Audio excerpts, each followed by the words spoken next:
I used to hate reading. I couldn't get through a single book without losing focus. But here's the shocking part: since using the 2-minute rule, I've read over 350 books. It sounds impossible, right? Did you know that 23% of Americans didn't read a single book last year? That's almost 1 in 4 people. But here's an even crazier stat: reading just 10 minutes a day can add up to over 60 hours a year. Imagine how many books you could finish with that time. In this video, I'll show you how a tiny habit completely transformed my reading life. I'll break down how I went from book hater to bookworm with just 2 minutes a day. No, you don't need more time or more motivation. You just need the right strategy. Stick around, and I'll share the exact steps I used to make reading easy, enjoyable, and a natural part of my day. Plus, I'll reveal the secret to choosing books that actually keep you hooked. Ready to see how 2 minutes can change your life? Chapter 1. From book hater to bookworm. My unlikely journey. I'll be honest, I used to hate books. I wasn't one of those people who found solace in the smell of fresh pages. Reading felt like a chore, and I struggled to make it through more than a few pages without getting bored. In fact, the thought of finishing a book seemed impossible. I tried to force myself into reading, but the harder I tried, the worse it got. Everything changed when I stumbled upon a simple rule. It's called the 2-minute rule, and it saved me from my reading slump. Before I discovered this, I barely managed to finish 2 books a year. Now, I've read over 350 books and it hasn't even felt like work. The 2-minute rule is straightforward: commit to doing an activity for just 2 minutes. That's it. You're not obligated to continue beyond that. I thought it was a gimmick at first, but I gave it a shot. I decided I would read for just 2 minutes each day. No expectations, no pressure. Incredibly, after a week, I found myself reading for 10 minutes without even noticing. After a month, I was spending 30 minutes or more with a book in my hand. The simplicity of the rule made the habit stick. It broke down the resistance and made reading approachable again. The 2-minute rule, tiny habits, big impact. The idea behind the 2-minute rule is rooted in habit psychology. Author James Clear, in his book Atomic Habits, explains that standardizing before you optimize helps you create consistency.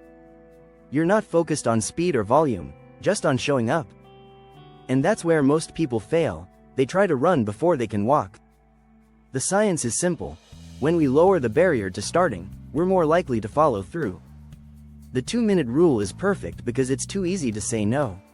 A study from Duke University found that 40% of our daily behaviors are driven by habits, not conscious decisions. By making reading a habit, I was no longer relying on willpower alone. I used to think I needed to read for hours to gain any real benefit. That's a myth. The compound effect is powerful.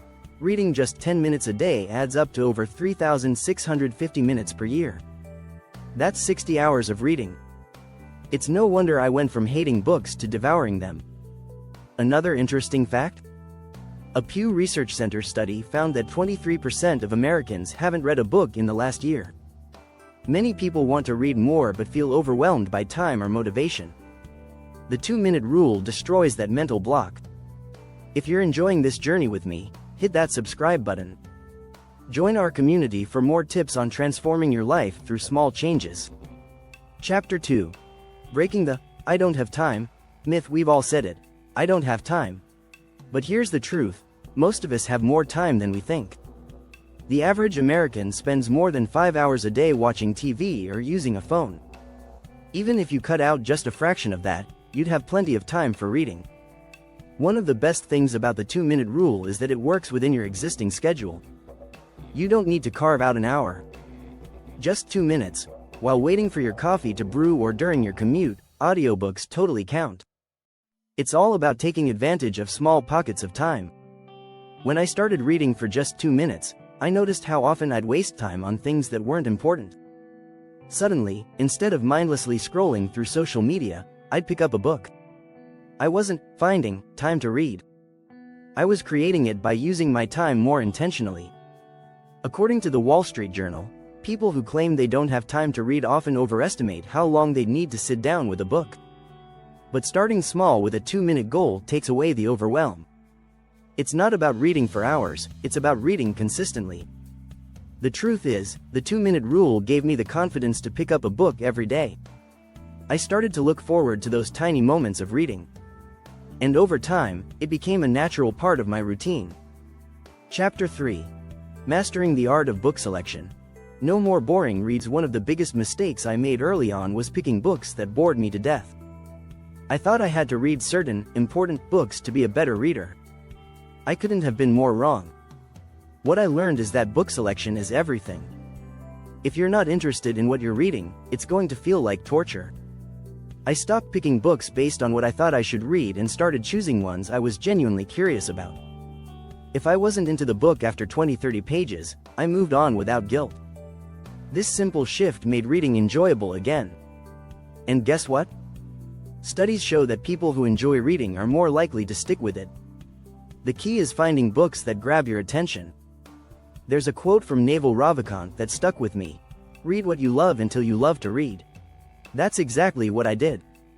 Instead of forcing myself through classic novels or dry business books, I read thrillers, self-improvement books, and memoirs that made me excited to turn the page. Another helpful strategy was mixing up the genres. I'd read fiction one week, then switch to non-fiction the next. This kept my reading experience fresh and varied. Goodreads reports that people who read a mix of genres are more likely to finish books. Variety keeps you curious and engaged. The 2-minute rule helped me build the habit, but picking the right books kept me going. Now, I don't just read to check a box. I read to learn, to escape, and to grow. If you're starting out, don't be afraid to ditch books that don't inspire you. There are too many great ones out there waiting to be discovered. If you're finding value in this content, don't forget to subscribe. You won't want to miss more tips on making the most of your personal development journey.